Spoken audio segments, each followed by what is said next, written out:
За NMN гэдэг юмны талаар ярьснаас хойш одоо ингээд 14 өдөр өнгөрцөн байж тээ хүмүүсээ. Бүр ямар хурдан юм бэ те. Тэгээ би тэр яг ярьж эхэлснээс хойш ер нь анхны бичлэгээ гаргаснаас хойш шүн ерөөсө баг унтаж чадаагүй нэг 2-3 цаг л унтсан баг. Тэгээ өнөөдөр л би бүр үнэхээр 50 унтах нэ. Ягаад би унтаж чадаагүй гэхээр хүмүүс ингээл над руу чатаар бичээл асуун те. NMN-ийнхээ судалгаа хийн, бичлэгээ хийн, тэрнийгээ маань өөрөө гар утсан дээр ингээд эдит хийн ч гэдэг юм уу те. Эвлүүлээд гих мэтлэн ингээл маш их ажил байдаг гэсэн болохоор би ерөөс ингээ амарч чаддгүй байсан байхгүй юу. Тэгээ өнөөдөр би яагаад ингээ гоё амрах гэж нэхэр болцаахан бундан гэд дэмжүүлдэг штэ. Бид нэр зүрхний болцаахан гэд нэрлдэг те.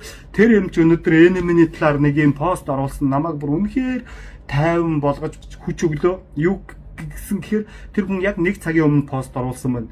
Тэгээ болохгүй бол тэгж гад NMN гэж юу, хүнд ба эсэд ямар үүрэгтэй, яагаад, юунд хэрэглэх, яаж гаргаж авдаг, хэн хэрхэн хэрэглэх, хаанхын ямар бүтээгдэхүүн яаж орж ирж байгаа гэд хинч ойлгохоор нэг тайлбарлаж өгье дөө. Залуус хийх гэд орхисон тэд зархаал бодох гэд бичсэн байна. Тэгээд эндээс чинь энэ хүний мэдээлэл үнэний талд байх юм байна гэдгийг мэдж болохоор байгаа зү. Залуус хийх гэд орхисон гэд тэгээд тодорхойлох тэгд тавиад тэд зархаал бодох гэдэг чинь NMN-ийг зараад байгаа хүмүүсийн талаар ярих гэдэг шүү дээ. Тийм байгаа зү. Тэгээд би бол үнэхээр амар баярлж байна энэ дээр.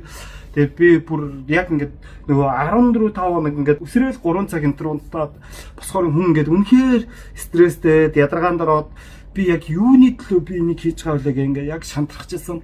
Тэгээд яг шантрахын өмнө би бүр ингээ тайлбар дээр өөрөө бичсэн одоо. Яг туйлдж унахын өмнө бурхан ирээд гараа өгч байгаа юм шиг надад бол үнэхээр тийм гоё санагдаж байна. Энэ хэлий гэсэн юм а хэлээд өгөөч түүхүү гэж үнэхээр гуйж байна.